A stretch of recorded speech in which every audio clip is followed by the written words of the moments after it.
Next organization, Sri Satya Sai Central Trust. Does any delegation wish to make any comment or pose any question regarding this organization? See none, may I take it that the committee wishes to recommend that a special consultative status be granted to this organization? I hear no objection. It is so decided. I take great pleasure in announcing that Sri Satya Sai Central Trust has been accorded global recognition for its humanitarian works by United Nations.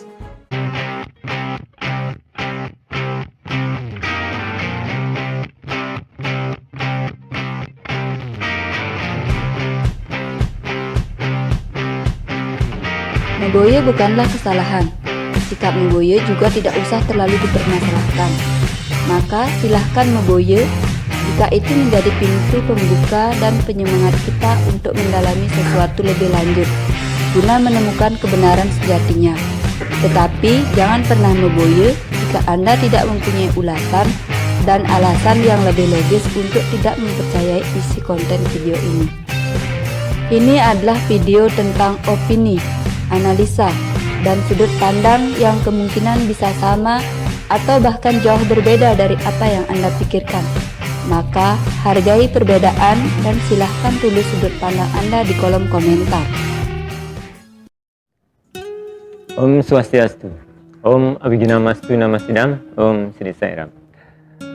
Baik, di video kali ini kita akan coba beranjak untuk membahas kelompok lain yang juga diseret-seret, dihubung-hubungkan dengan polemik yang terjadi di masyarakat Bali pada khususnya.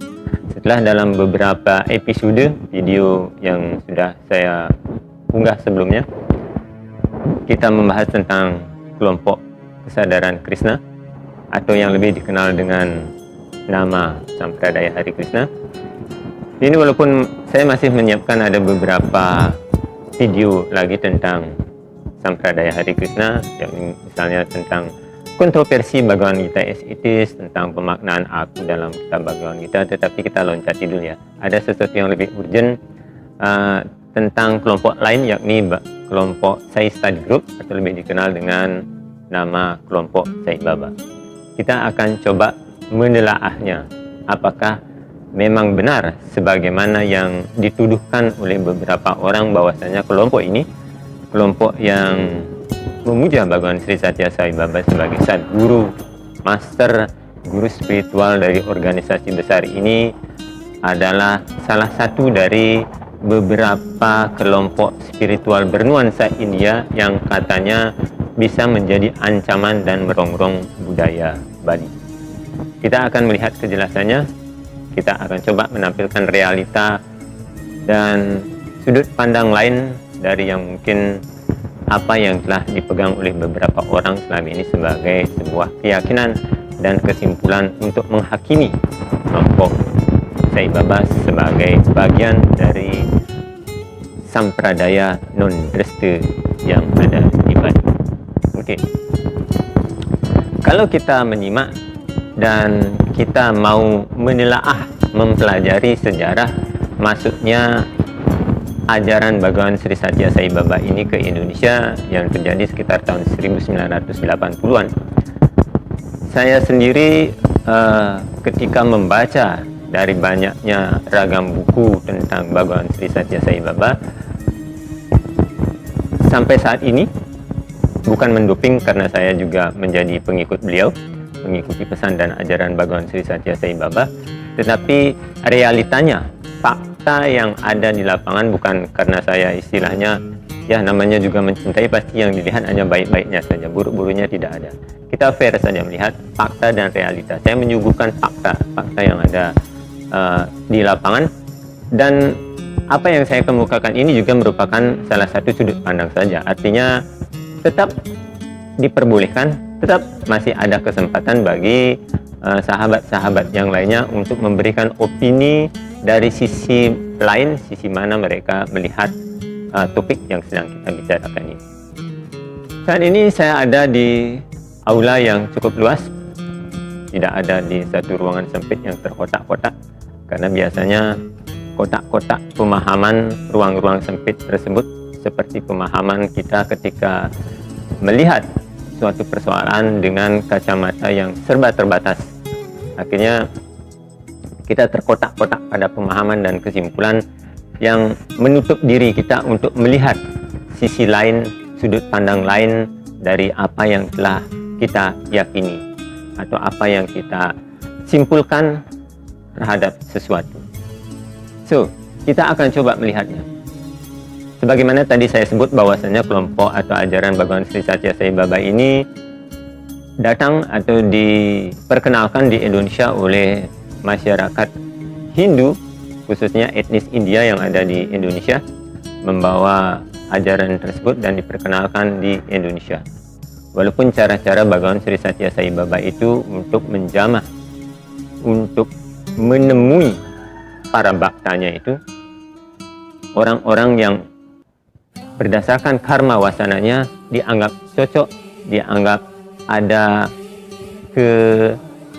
keterhubungan dengan misi yang beliau bawa, itu biasanya tidak hanya datang berdasarkan informasi dari orang-orang saja. Beliau juga datang bisa secara langsung bisa datang langsung melalui mimpi, melalui bahan-bahan bacaan yang bagi kita itu tampak impossible, tampak mustahil sekali. Misalkan begini, orang yang tidak tahu, tidak kenal sama sekali dengan Bhagawan Sri Satya Sai Baba, tiba-tiba dia bermimpi tentang orang tersebut, yang ketika dicari, oh itu adalah Bhagawan Sri Satya Sai Baba.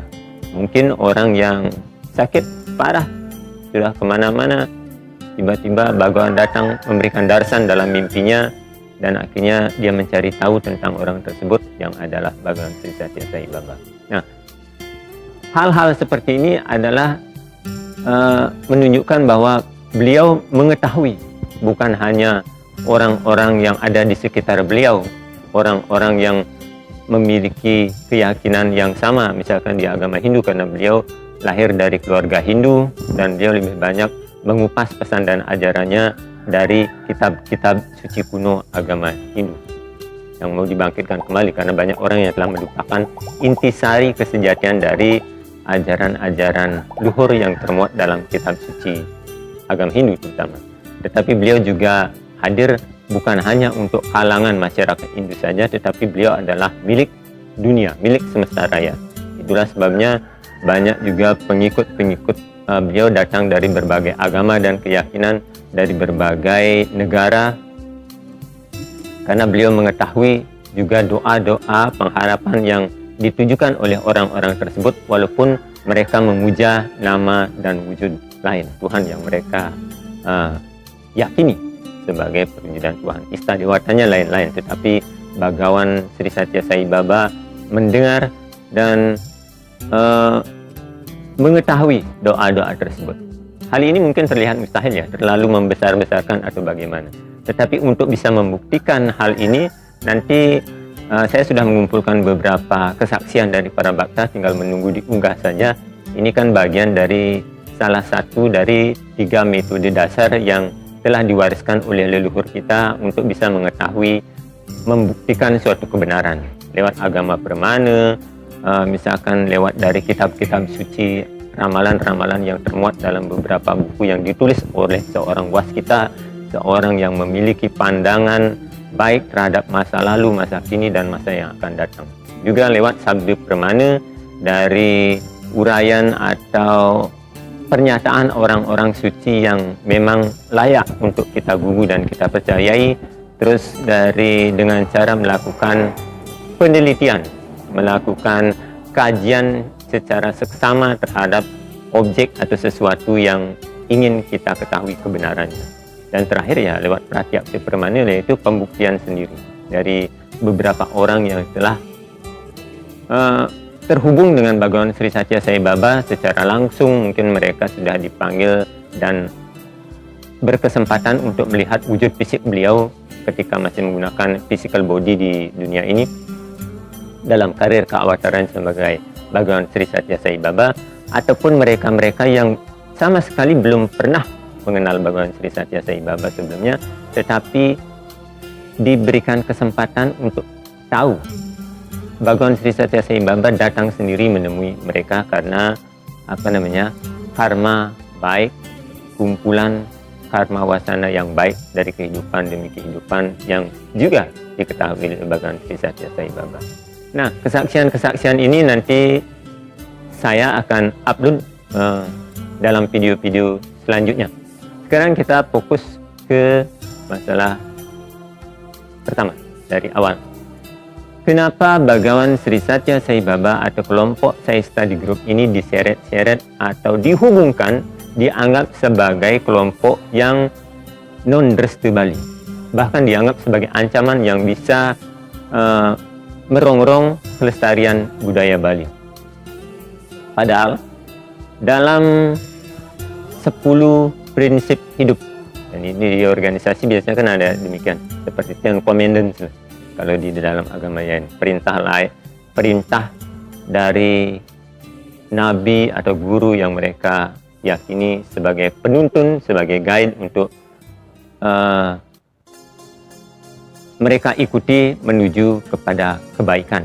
Nah, di dalam organisasi Sai itu ada disebutkan 9 pedoman perilaku dan 10 prinsip hidup, di mana itu dalam 9 pedoman perilaku kan ada disebutkan poin-poinnya seperti 1, bermeditasi dan berdoa setiap hari. 2, menyanyikan lagu-lagu pujian kepada Tuhan, entah dengan cara bhajan, kirtanam, semaranam, serawanam, maka kidungan, atau dengan cara membaca mantra-mantra itu bersama anggota keluarga minimal sekali dalam seminggu. Ini minimal sekali dalam seminggu itu setiap orang dalam satu keluarga itu bisa berkumpul untuk bersama-sama menyanyikan kemuliaan nama Tuhan, untuk bersembahyang. Itu minimalnya. Maksimalnya kalau bisa ya setiap hari. Karena misalkan dalam satu keluarga itu anaknya ya kuliah kan tidak bisa. Tetapi kalau bisa, itu minimal mereka bisa berkumpul bersama anggota keluarga untuk bersama-sama melakukan kebaktian. Untuk apa? Tentu saja untuk menjaga hubungan keharmonisan antara keluarga dan agar keluarga mereka tetap di jalan kebenaran. Orang tua bisa mengontrol perilaku anak-anaknya karena sering-sering bertemu, diajarkan tentang kebaikan, diajarkan karena lewat kitab-kitab suci agama, lewat cara menyanyikan kemuliaan nama suci Tuhan, pikiran mereka otomatis bisa lebih direm, ada rem untuk tidak melakukan hal-hal yang bertentangan dengan Dharma. Nah, kemudian di poin ketiga ada berpartisipasi aktif dalam program pendidikan nilai-nilai kemanusiaan yang dilakukan oleh organisasi Sai, ataupun untuk mendidik anak-anak yang dibekali dengan human value tentang nilai-nilai pendidikan kemanusiaan, di mana setiap anak, setiap pengikut dari Baksa Sai itu diharapkan bisa meneladani atau mengambil nilai-nilai dasar kemanusiaan seperti Satya, Dharma, Santi, Prema, dan juga Ahimsa. Di poin keempat dari 9 pedoman perilaku bahkan ada dikatakan berpartisipasi aktif dalam kegiatan pelayanan sosial yang dilakukan oleh organisasi. Dan sebagaimana kita tahu bahwasanya organisasi Sai Baba itu lebih famous, lebih terkenal dengan kegiatan-kegiatan sosial spiritualnya ya. Misalkan dalam kegiatan Educare, Medicare, dan juga Social Care. Kelima ya, menghadiri bhajan bersama di Sai Center minimal sekali dalam sebulan. Terus keenam, mempelajari literatur Sai atau mempelajari bahan-bahan bacaan kitab-kitab suci agama manapun yang itu yang bersinergi, yang cocok dengan ajaran Sai. Karena Sai mengambil ajarannya itu dari intisari banyak kitab-kitab suci agama, jadi otomatis pesan dan ajaran Sai Baba itu hampir tidak ada yang bertentangan dengan ajaran-ajaran dalam kitab suci agama. Di poin ketujuh ada berbicara yang lemah lembut dan penuh kasih sayang. Kedelapan, tidak boleh membicarakan keburukan orang lain, terlebih orang yang bersangkutan tidak ada. Dan poin ke-9, pembatasan keinginan dan menggunakan kemampuan yang ada, sisa apa yang tersisa ini untuk kegiatan pelayanan kemanusiaan. Itu poin di 9 pedoman perilaku. Dan di 10 prinsip hidup kita tahu juga bahwa di sana ada poin kedua, yaitu hormati semua agama karena semua agama mengajarkan kebenaran yang sama. Jadi jika dilihat dari 9 pedoman hidup dan 10 prinsip hidup yang dicanangkan oleh organisasi, dalam hal ini dipimpin langsung oleh Bhagawan Sri Satya Sai Baba tidak diketemukan sama sekali hal-hal yang justru menjadi ancaman bagi kelestarian budaya suatu tempat, yang menjadi ancaman bagi keyakinan atau serada dalam setiap agama manapun di dunia. Dari banyaknya buku yang saya temukan, sekali lagi dari banyak buku yang pernah saya baca tentang Bhagawan Sri Satya Sai Baba, tidak ada saya temukan itu kalimat yang pernah merendahkan, pernah menghina suatu ajaran, lalu membesar-besarkan, menganggap bahwa pesan dan ajaran dari Bhagawan Sri Satya Sai Baba sendiri jauh lebih mulia, jauh lebih luhur dari yang lainnya. Jika para sahabat pernah menemukannya, nah coba, jika para sahabat pernah menemukannya, saya rela, ini sekali lagi, satu kalimat, jika itu memang benar, Bhagawan Sri Satya Sai Baba pernah mengatakannya, Anda boleh mencaci maki saya 10 kali. 10 kali. Boleh caci. Artinya saya seorang pembohong dan apa yang saya ucapkan saat ini tidak benar adanya. Jika Anda menemukan kalimat seperti itu, Anda punya kesempatan mencaci maki saya di kolom komentar. Dan jika Anda menemukan 2 kali berarti 20 kali cacian, 10 kali berarti Anda boleh mencaci maki saya 100 kali. Jika Anda menemukan pesan dan ajaran Bhagawan Sri Satya Sai Baba itu bertentangan dengan prinsip-prinsip keagamaan dalam kitab suci manapun ya, Anda tidak perlu membeli jika tidak alergi dengan ajaran Bhagawan, tetapi Anda bisa melihat dan membuktikan hal ini dengan cara membaca, searching di Google ya, tetapi mohon cari informasi yang memang berimbang, dalam artian tidak karena mencintai, tidak karena membenci, tetapi sumbernya jelas. Misalkan Anda dalam versi bahasa Indonesia, Anda bisa mencari Wahana Dharma atau SSBUI, boleh di Satya Sai Baba Organization, Satya Sai Baba Prof India juga boleh. Kalau memang mau versi bahasa Inggrisnya, silakan nanti diterjemahkan, ada Google Translate. Atau jika Anda mempunyai kemampuan untuk mengerti bahasa Inggris secara bagus, bagus sekali. Setidak-tidaknya tantangan ini saya berikan dalam artian kita tidak langsung menyimpulkan sesuatu itu hanya berdasarkan rumor dari opini. Misalkan di sosial media banyak orang yang memberitakan demikian tanpa kita melakukan penyelidikan, tanpa kita melakukan pembuktian secara langsung, kita sudah mengikuti penggiringan opini tersebut. Ini kan tidak sesuai. Katanya kita mewarisi ajaran luhur dari para leluhur tetua Bali kita. Dan tetua Bali kita itu sudah memberikan formula yang sangat bagus sekali, yakni ajaran Triparmani seperti yang sudah saya singgung di awal, bahwasanya kita diajarkan untuk melihat, membuktikan suatu kebenaran informasi yang ada itu dengan cara melakukan penyelidikan sendiri berdasarkan bukti-bukti yang ada, berdasarkan kajian, berdasarkan kitab suci atau pernyataan dari orang-orang yang memang layak untuk kita percayai, karena memang dia memiliki kewaskitaan untuk melihat masa lampau, masa kini, dan juga masa yang akan datang. Nah, memang tidak bisa dipungkiri bahwasanya sebaik-baik apapun orang di zaman kali ini akan tetap saja ada pembencinya. Kita tidak jauh-jauh lah mencari contoh. Contoh saja presiden kita saat ini, Bapak Jokowi. Bagi orang-orang yang memang terbuka wawasannya, faktanya di lapangan bukan seorang pembenci, netral, tidak terlalu mencintai, tidak juga membenci, dia akan melihat kinerja nyata dari seorang presiden yang bernama Jokowi selama hampir 10 tahun ini ya. Banyak kegiatannya itu memang dibuat demi kesejahteraan rakyat yang dia pimpin, demi kesejahteraan utamanya orang-orang yang selama ini jauh dari keadilan sosial bagi seluruh rakyat Indonesia. Bagi keadilan dalam bidang sosial terutama, dia banyak sekali memberikan kerja-kerja yang nyata. Tetapi kita tahu bahwasanya setelah banyak hal, banyak kebaikan yang dilakukan oleh presiden kita, nyatanya banyak juga orang yang membenci beliau, terutama orang-orang yang memang tergoda dalam hal politik, jabatan, menginginkan, tidak suka dengan kebersihan, tidak suka dengan transparan. Mereka lebih suka pada hal-hal seperti dulu. Keadilan dan kesejahteraan tidak semerata seperti di zaman presiden kita ini. Nah, jika seorang presiden Jokowi saja itu dari segala kebaikan, dari banyaknya hal positif yang beliau buat, itu masih saja dibenci. Jadi bukan sesuatu yang aneh jika kemudian Bhagawan Sri Satya Sai Baba yang sudah membuat kerja nyata bagi banyak orang di dunia, bagi kesejahteraan masyarakat luas, yang bahkan oleh Perserikatan Bangsa-Bangsa sendiri itu dihormati dan diberikan penghargaan, ada juga orang yang membencinya dan menganggapnya sebagai ancaman, dianggap sebagai perongrong keyakinan suatu kelompok tertentu.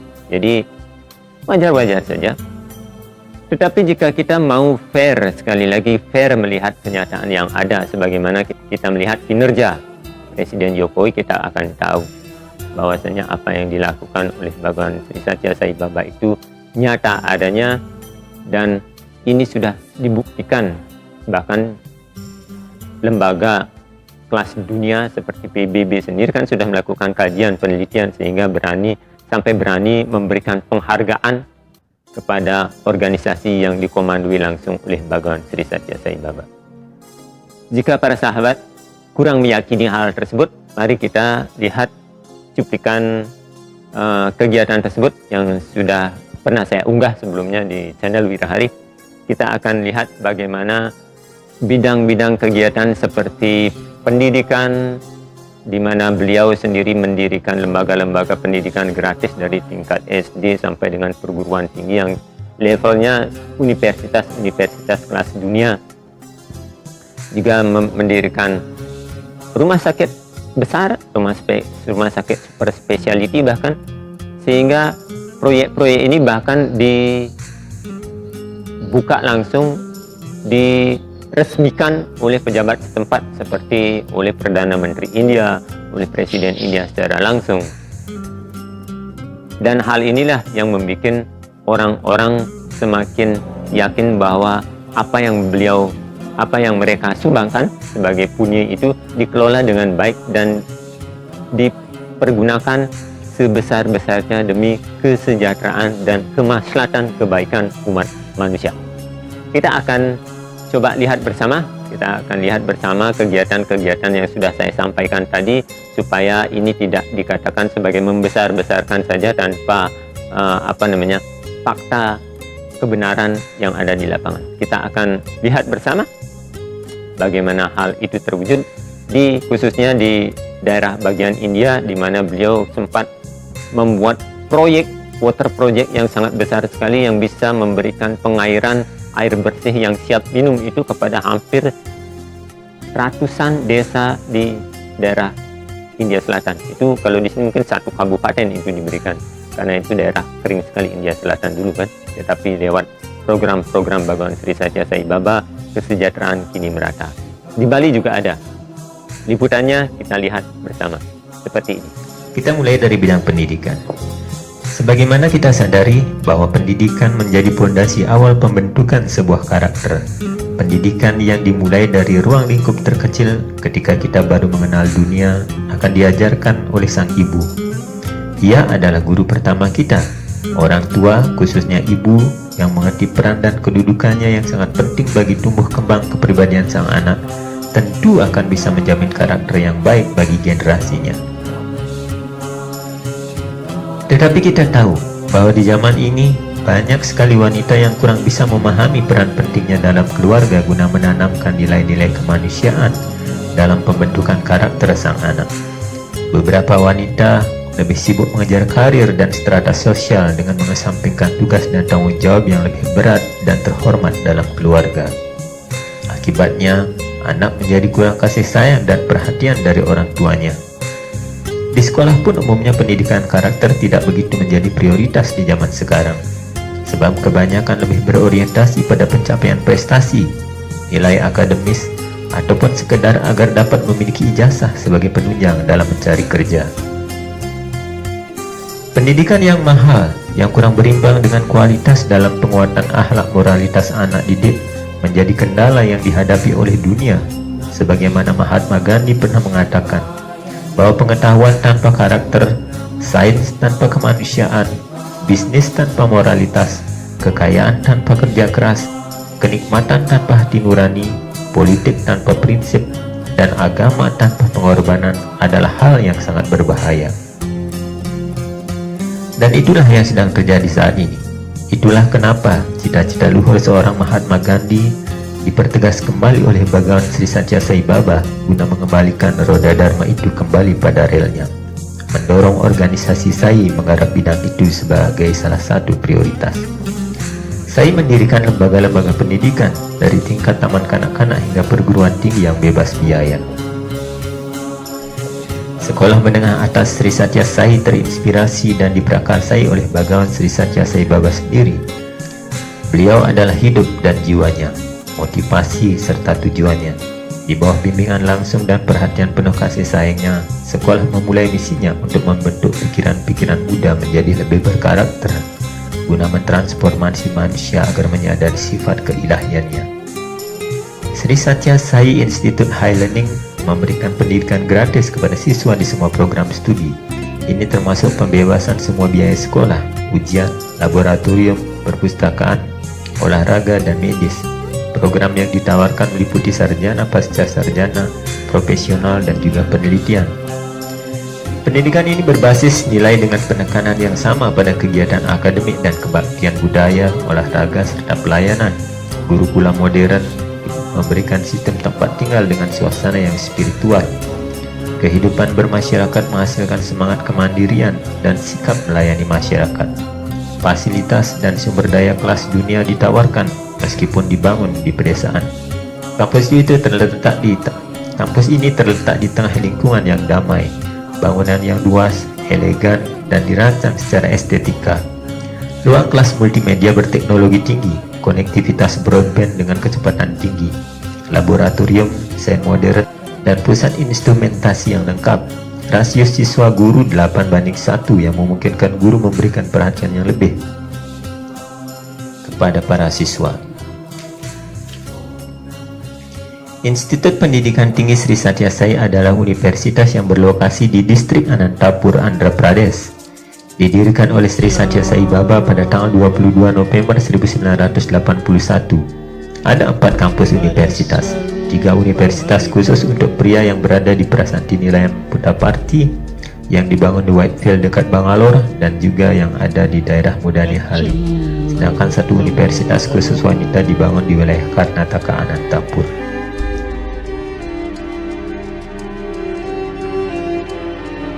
Di bidang kesehatan, organisasi saya juga membuat beberapa klinik pengobatan, layanan mobil klinik keliling, hingga pembangunan rumah sakit super speciality bertaraf internasional guna membantu masyarakat kurang mampu agar memperoleh jaminan kesehatan yang lebih baik. Pada tahun 1977, di India dibuka The Sri Satya Sai General Hospital di Whitefield, Bangalore, yang menyediakan operasi yang kompleks, makanan, dan obat-obatan bebas biaya. Rumah sakit itu telah merawat lebih dari 2 juta pasien. Sri Satya Sai Central Trust mendirikan beberapa rumah sakit umum, 2 rumah sakit khusus, rumah sakit mata, apotek, dan menyelenggarakan camp medis di pedesaan dan daerah-daerah kumuh di India. Dalam satu wacananya, pada tanggal 23 November 1990, saat Bhagawan Sri Satya Sai Baba mendeklarasikan niatnya untuk mendirikan Institut Ilmu Kedokteran Tinggi, beliau berkata, "Ketika ada institusi pendidikan atau kedokteran didirikan, satu-satunya tujuan adalah berbisnis. Hanya sedikit yang siap mendirikan institusi untuk menyediakan fasilitas gratis bagi orang miskin. Oleh karena itu, sejak awal kita memutuskan untuk mendirikan sebuah rumah sakit. Meskipun pendidikan tinggi gratis di sini, pengobatan tingkat tinggi juga akan gratis. Orang-orang menghabiskan beberapa lap untuk melakukan operasi jantung di Amerika Serikat. Tetapi bagaimana keadaan orang-orang miskin? Siapa yang merawat mereka? Jika mereka pergi ke kota, mereka bahkan tidak akan mendapatkan obat-obatan mendasar. Menyadari fakta ini, kita telah meluncurkan proyek rumah sakit yang besar ini.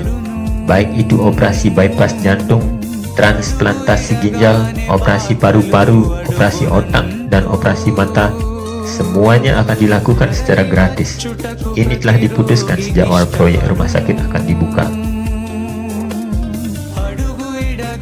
Institut Ilmu Kedokteran Tinggi Satyasai sebagaimana yang dijanjikan tepat selesai dan resmi dibuka pada 22 November 1991. Terletak di Prasanti Grama sekitar 9 km dari Asram Puttaparthi, dekat dengan Bandara Sri Satyasai. Ini menyediakan operasi jantung, ginjal, dan mata.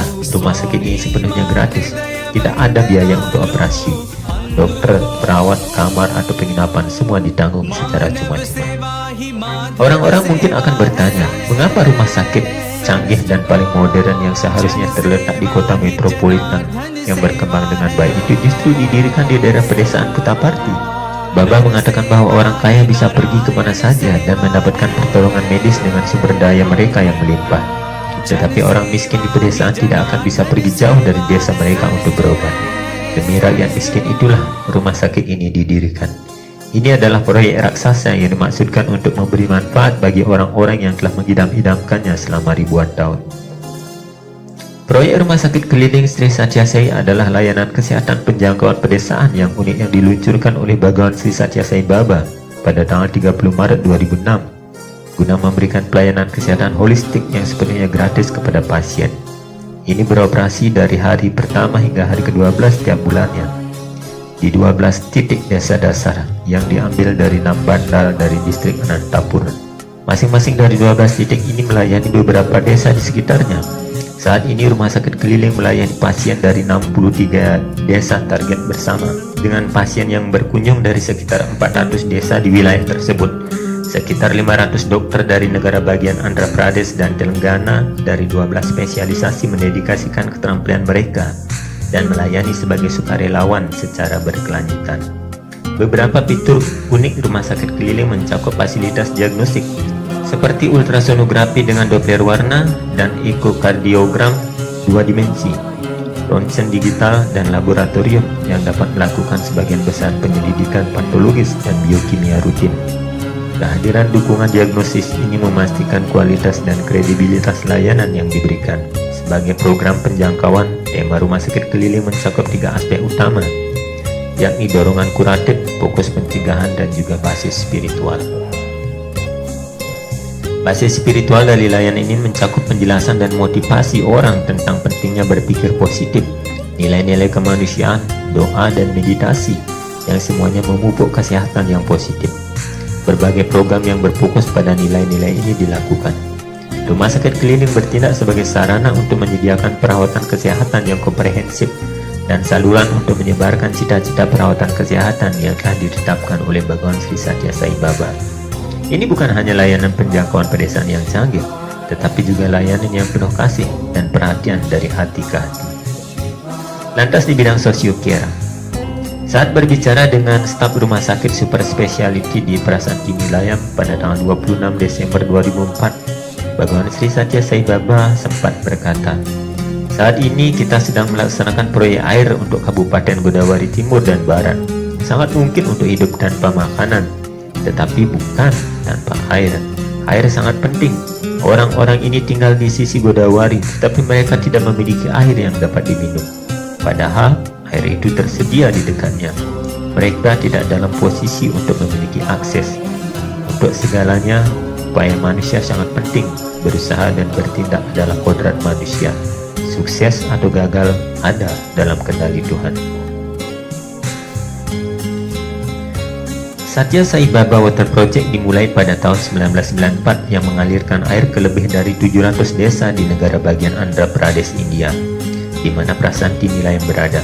Proyek ini diarahkan oleh Sri Satyasai Central Trust dan dilaksanakan oleh Larsen & ANP Turbo Limited.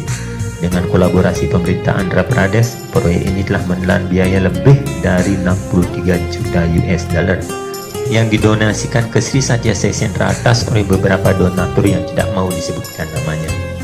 Satyasai Water Project lainnya selesai pada tahun 1996 yang memasok air untuk 1,2 juta orang di sekitar 750 desa di rawan kekeringan di distrik Anantapur, Andhra Pradesh. Proyek air minum kedua selesai pada tahun 2004 yang memasok air untuk Chennai dengan membangun kembali jalur air yang bernama Satyasai Ganga Canal.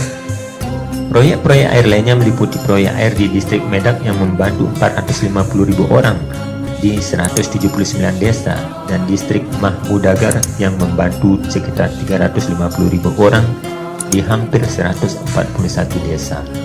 Pelayanan merupakan salah satu inti pokok ajaran Sri Sathya Sai Baba, sebagaimana yang sering dikatakan oleh Bhagawan, bahwa pelayanan kepada manusia adalah sama dengan pelayanan kepada Tuhan. Dari sekian proyek kemanusiaan yang bernilai fantastis itu, pasti akan ada yang menanyakan sumber pendanaannya dari mana jika semua diberikan secara gratis. Inilah yang disebut dengan Sai Miracle, mukjizat kasih sayang disebarkan suami di hati jutaan umat manusia, sikap dan sifat tanpa mementingkan diri yang diliputi kasih sayang ketuhanan telah menginspirasi orang-orang yang telah melihat kerja nyata beliau untuk ikut ambil bagian menjadi relawan dan donatur. Para pengikut dan simpatisan Sathya Sai lewat program pembatasan keinginan atau Selling on Desire juga turut memberi kontribusi yang sangat berarti bagi kelanjutan misi ilahi itu. Di samping itu, atas kegiatan sosial kemanusiaan yang telah dilakukan oleh organisasi Sai, lembaga dunia dalam bidang sosial dan ekonomi bahkan telah memberikan Nobel penghargaan atas partisipasi aktifnya dalam usaha mengentaskan kemiskinan dunia. Om Shri Sai Ram. I take great pleasure in announcing that Sri Sathya Sai Central Trust has been accorded global recognition for its humanitarian works by United Nations.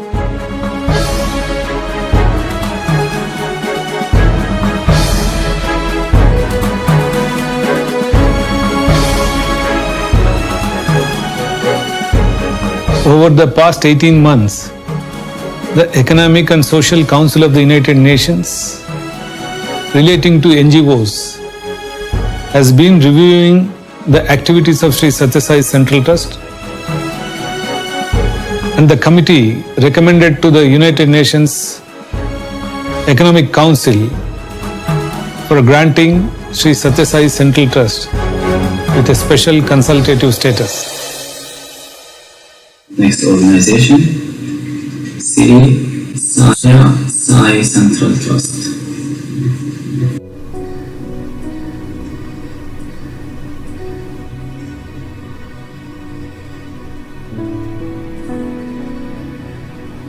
Does any delegation wish to make any comment or pose any question regarding this organization? See none, may I take it that the committee wishes to recommend that a special consultative status be granted to this organization? I hear no objection. It is so decided. This is of enormous significance to Sri Sathya Sai Central Trust and to Sai organizations, as it truly gives us a global stage for promoting and spreading the 5 human values given by Bhagwan Sri Sathya Sai Baba. This also gives us a great opportunity to expand service activities of Sri Sathya Sai organizations all over the world and reach the people who are in need, so that we spread the love of Bhagwan, love for humanity to the nook and corner of this globe. This time, the youth embarked on a Seva camp to a village called Sida Tapa.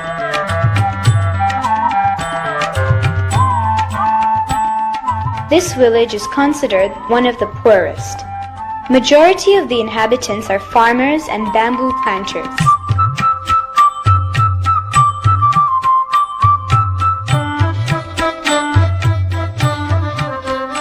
The poor children of this area receive no education, and the few that do are more inclined to drop out due to poor school conditions.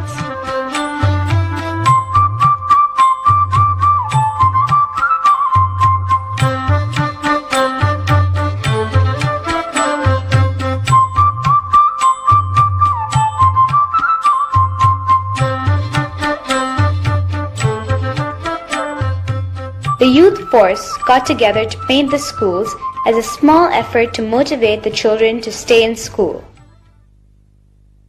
Project Youth Seva Camp Water Project.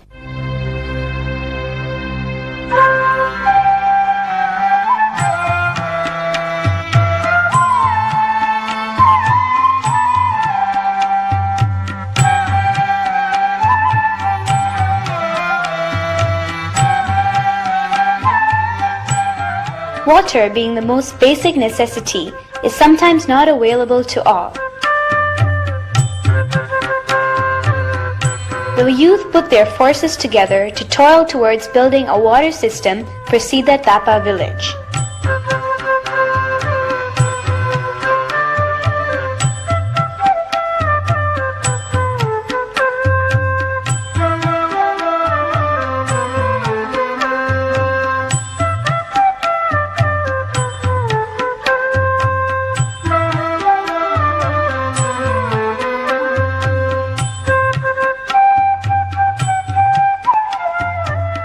From the efforts that were committed, the youths seem to have gained their own lessons in humility, unity, and appreciation.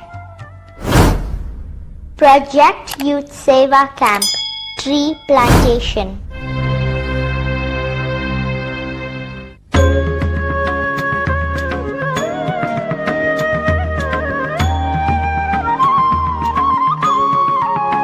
What you sow, so shall you reap.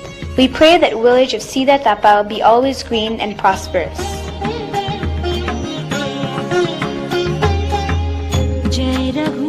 All of us here who have come, we must thank you. You have given us a chance to do this kind of service we never dream of. So all the people of Sida Tapa, terima kasih, thank you.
Ketua Koordinator Wilayah 7 Bali dan NTB, Wayan Sujana mengatakan, kegiatan Sai Rescue Camp Nasional tahun ini dikemas dalam bentuk workshop dan coaching klinik tentang tugas relawan Sai Rescue, sehingga mampu meningkatkan koordinasi dan komunikasi di seluruh center atau Sai Studi Group Indonesia, serta sosialisasi untuk segera dibentuk relawan Sai Rescue di seluruh center di Indonesia, melalui tema menyatu di garda depan dalam misi kemanusiaan untuk mempertegas eksistensi dan merangkul seluruh bakta di Indonesia, agar menjadi bagian yang tidak terpisahkan bagi pemerintah dalam misi kemanusiaannya tanpa memandang perbedaan ras, suku, agama, dan latar belakang.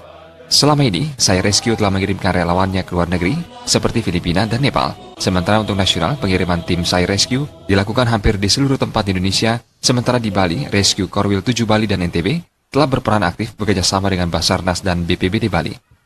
Kemajuan teman-teman Sai Rescue ikut berpartisipasi dengan instansi-instansi yang lain yang memiliki misi tujuan yang sama, yaitu kemanusiaan. Ada beberapa yang sudah kita lakukan, termasuk kemarin terakhir yang di Aceh, Pak ya, Di Aceh, kemarin di Songan, kita bersama-sama dengan relawan yang ada di Bali, di bawah BPBD dan SAR Denpasar, kita sudah ikut berpartisipasi. Dalam kesempatan tersebut, Koordinator SAI Rescue Nasional Alex W. meminta kepada seluruh SAI Rescue di seluruh Indonesia yang meliputi 9 koordinator wilayah untuk selalu berpegang teguh kepada ajaran Sadguru Bhagawan Sri Satya Sai Baba sehingga mampu memunculkan kemurnian hati dan kejernihan pikiran, mengedepankan spirit pelayanan penuh kasih tanpa pamrih. Pada kesempatan tersebut juga diserahkan 2 mobil operasional SAI Rescue yang salah satunya berupa mobil ambulans. Yang kita lakukan ini murni dari hati. Dan kita sudah melakukan ini hampir setiap ada bencana yang di Indonesia. SAI Rescue Camp Nasional 2017 diikuti perwakilan di setiap SAI Studi Group maupun SAI Default di seluruh Korwil 1 hingga Korwil 9 yang meliputi seluruh kawasan di Indonesia. Anggota SAI Rescue yang datang dari berbagai kalangan ini juga didukung relawan dari kalangan medis dan dokter.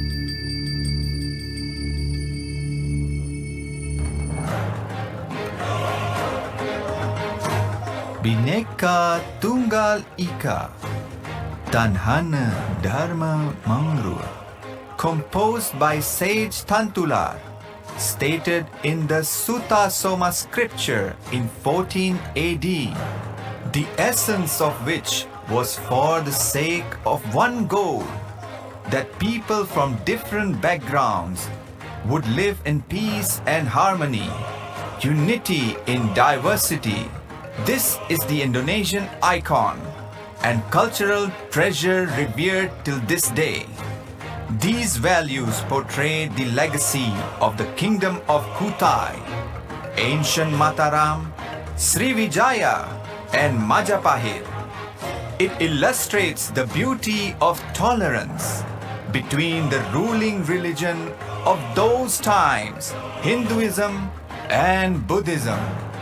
The Bhinneka Tunggal Ika symbol shows the Garuda bird, Vahana of Vishnu, clutches firmly these ideals as a way of life of the country, Indonesia. Immediately we had proclaimed our independence in August 45. We attached as preamble to our constitution the Pancasila.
Indonesia, an archipelago of 18,600 islands, home to 250 million lives, united by one name, Nusantara. 300 ethnics and tribes decorating this country with traditional and cultural values. 1,211 languages that becomes a communication tool for each tribe. Bhinneka Tunggal Ika unites all with one common language, the Indonesian language, Bahasa Indonesia. The motherland that has witnessed the growth of the biggest religion civilization in the world at all times, building Indonesian people with more tolerance.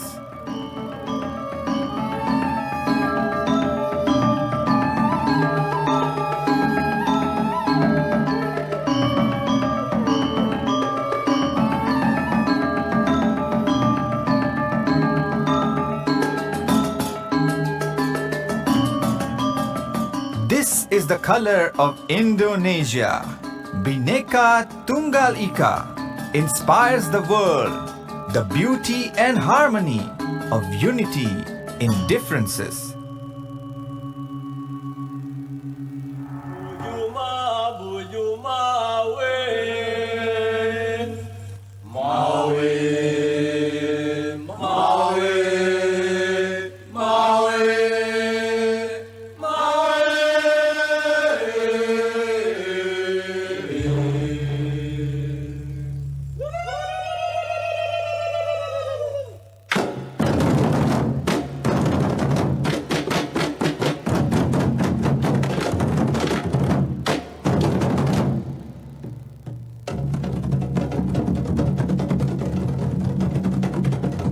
Sunrise Papua, the eastmost of Indonesia.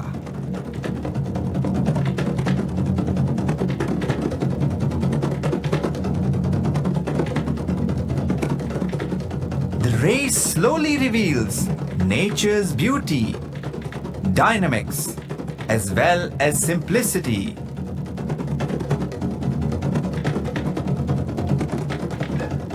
And the people's joy, cherished by chirping of the Cendrawasih bird. Also known as the bird of paradise.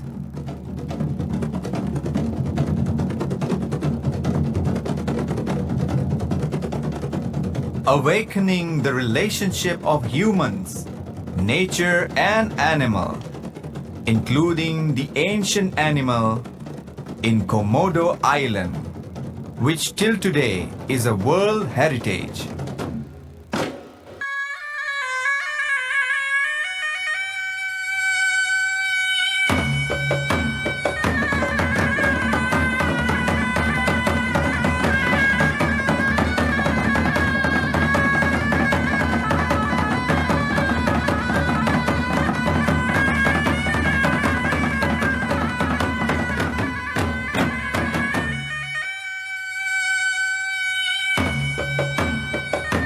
Sun rays heading west shines on Maluku and Sulawesi Island, strengthening the lives of the fishermen and ocean explorers, who are well known as tough and brave souls in exploring the ocean.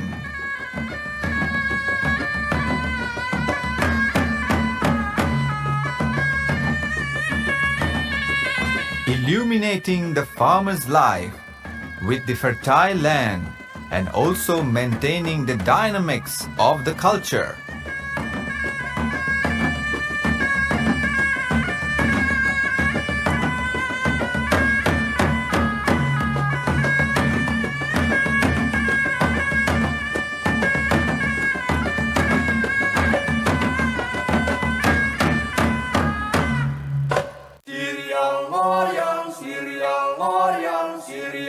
Bali, welcoming the sun while gracing the beauty, vibrant with traditional and cultural heritage value and harmony, which is shown in every breath of life, reflected in the people's hospitality and ethos.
Trihita Karana, one of the Balinese philosophies, which reminds the people to live in harmony.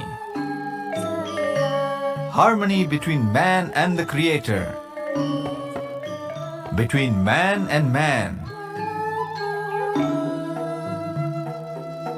between man and nature.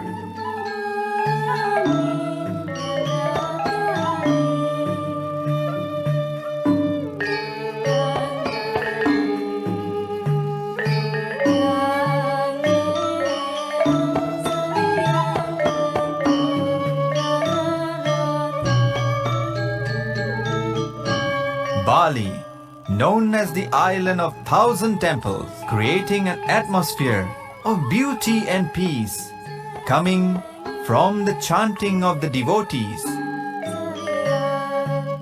Mother Temple of Baisakhi, as a center of devotion that is expressed and embraced by Balinese people through art and culture. At the same time, is used as a means to instill the noble teachings and virtuous values that are passed on to the next generation.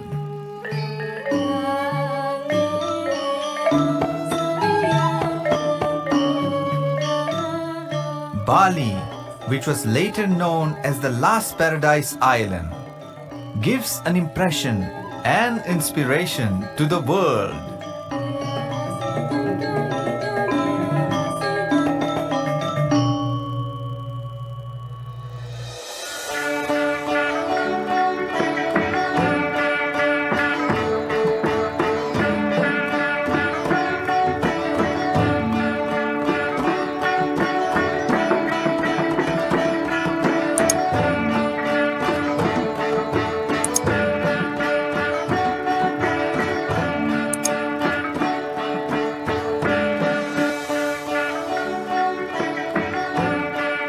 Sun rays and wind, which pass through the trees of Kalimantan, create a natural charm and music.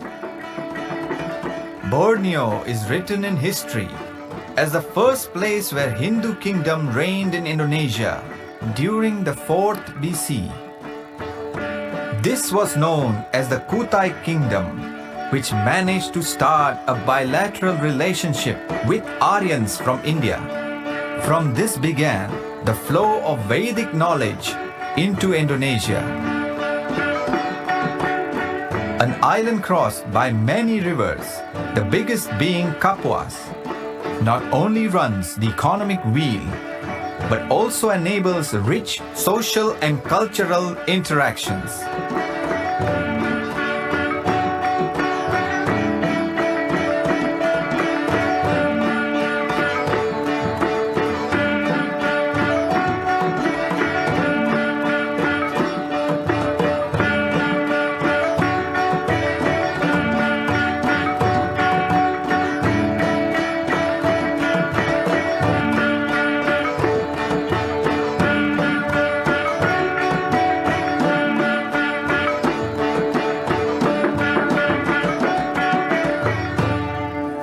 longest Buddhist kingdom, ruled at the time, was known as Swarna Dwipa.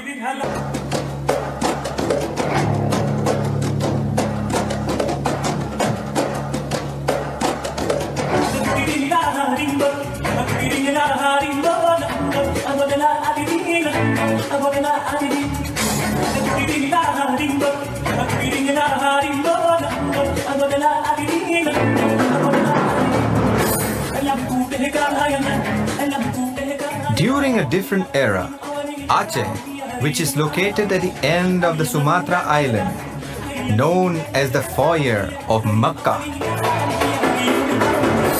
which shows the greatness of the Muslim kingdom in Indonesia.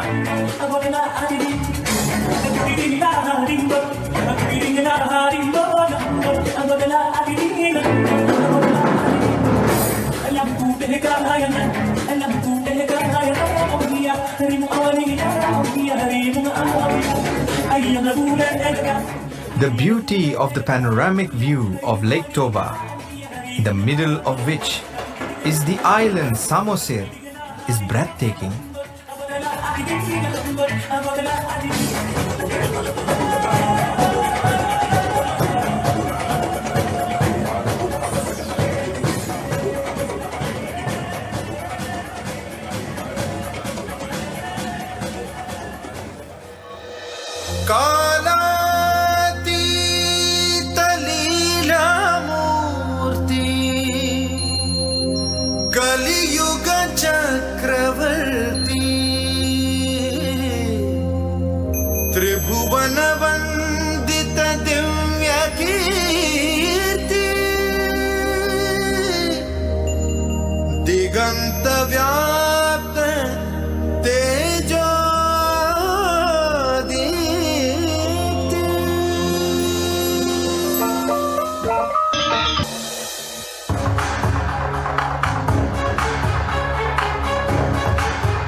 Lord Vishnu, O Narayana, Narayana, Narayana, Satya Narayana, Narayana, Satya Narayana, Narayana, Om Jai Sadguru Deva, Narayana, Narayana, Satya Narayana, Narayana, Narayana, Narayana, Narayana, Satya Narayana, Narayana, Satya Narayana, Om Jai Sadguru Deva, Samasta Loka Sukhino Bhavantu.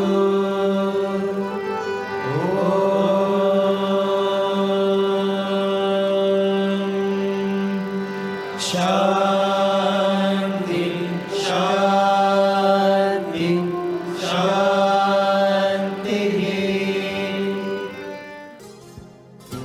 Baik, itu tadi beberapa liputan singkat kegiatan yang dilakukan oleh organisasi Satya Sai Baba dalam bidang pendidikan, pelayanan kesehatan, dan juga program-program sosial lainnya.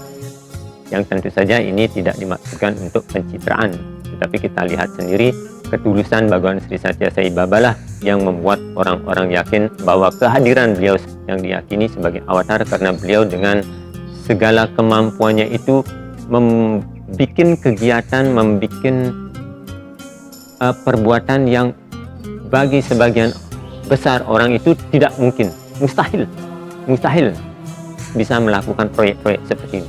Bahkan pemerintah saja yang punya uang besar sekali tidak melakukannya, belum bisa melakukannya. Tetapi Bhagawan Sri Satya Sai Baba izin, dia melakukannya dengan baik sekali dan memberikan kita itu warisan yang sangat baik. So, tetap masih terbuka kemungkinan bahwa setelah melihat video ini Anda mungkin tetap tidak akan percaya, belum bisa percaya bahwasanya Bhagawan Sri Satya Sai Baba itu diyakini sebagai salah satu avatar di zaman Kali Yuga ini, di zaman Kali Yuga ya. Jadi it's okay.